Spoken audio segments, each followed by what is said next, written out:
maingay itong ating rear brake disc. Ayan, oh. Para may kumakayod.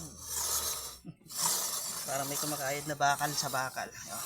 Babaklasin natin itong brake caliper at linisin natin yung brake pad. Itong dalawang tornilyo lang itong tatanggalin natin. Yung star shape na yan.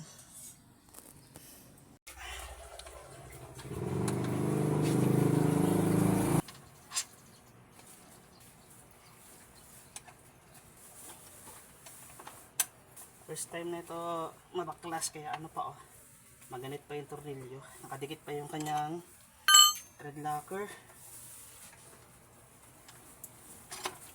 Ayan, tanggal na. Tanggalin lang natin tong 8mm dito para may labas natin, para may angat natin yung kanyang brake hose.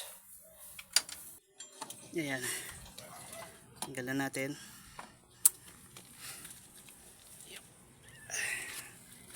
Ang kanyang kaya pala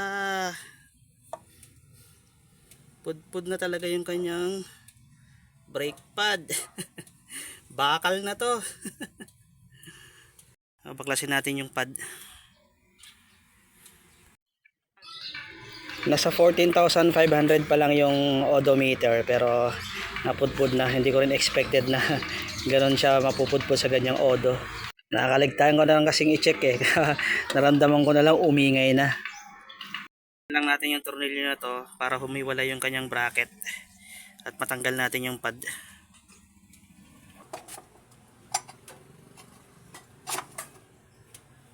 So, baklas, balik ko muna yung tornilyo. Baklasin ko yun. Binalik ko muna yung isang tornilyo para mabaklas ko tong 12mm na to. Ayan.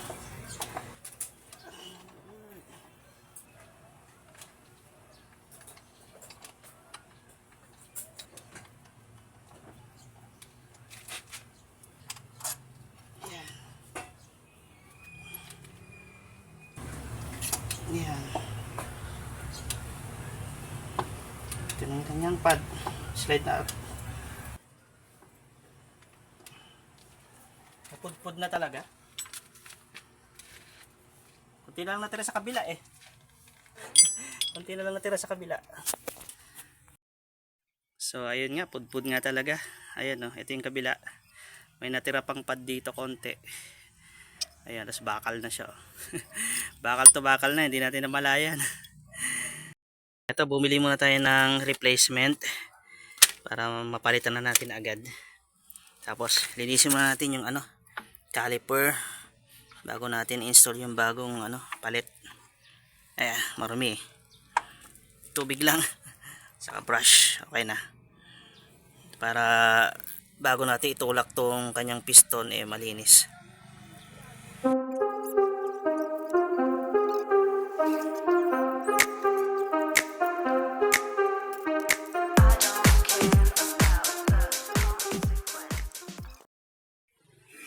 Tapos gamit yung lumang pad, ibalik natin yung cylinder, tulak natin para may kabit na natin yung bagong pad. Yan lang, tulak lang, yun. Tapos saka natin i-install yung bagong pad. Ayan.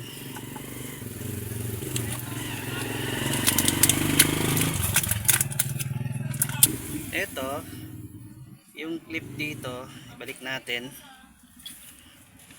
Ito kasi yung anti para hindi maingay.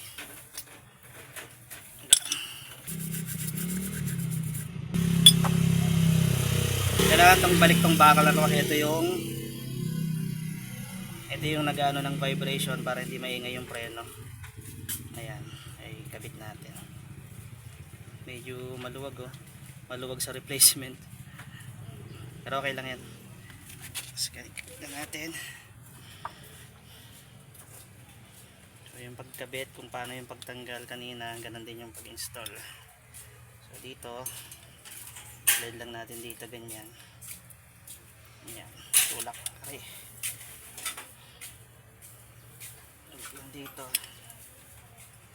Clip lang. Tapos kabila.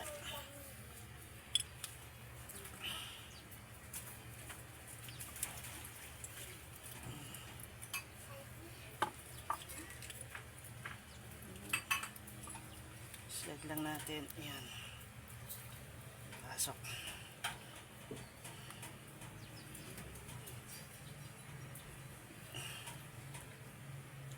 Kulang pa sa tulak tong ating cylinder. Tulak pa natin. Yan.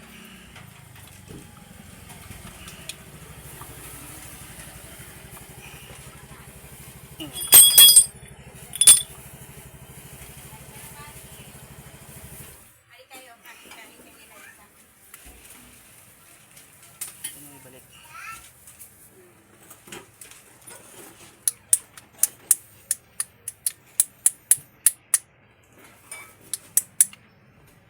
Ipasok.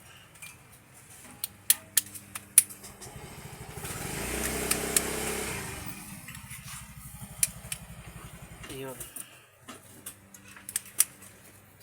Ayan. Aray ko. Aray ko, naipit na siya. Ayan natin, ibalik yung kanyang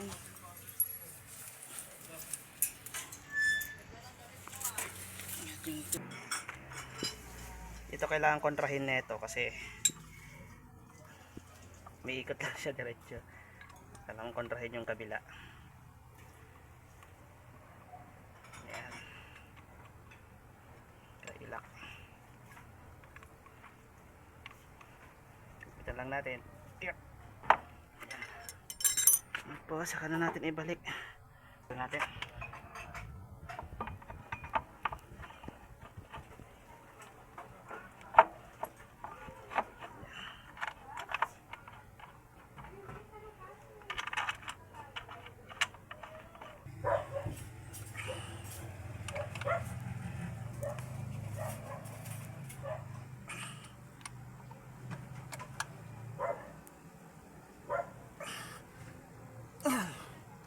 Tapos balik na natin to.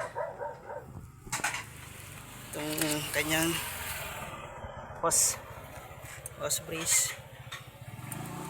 Pet. Yep. Tapos ayun. Check brake. Check natin yung brake.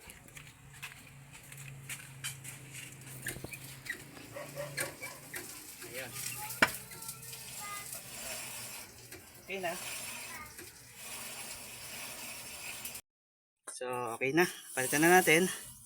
So, ganun lang kadali magpalit ng brake pad ng Honda ADV rear brake. Okay. Good to go na ulit.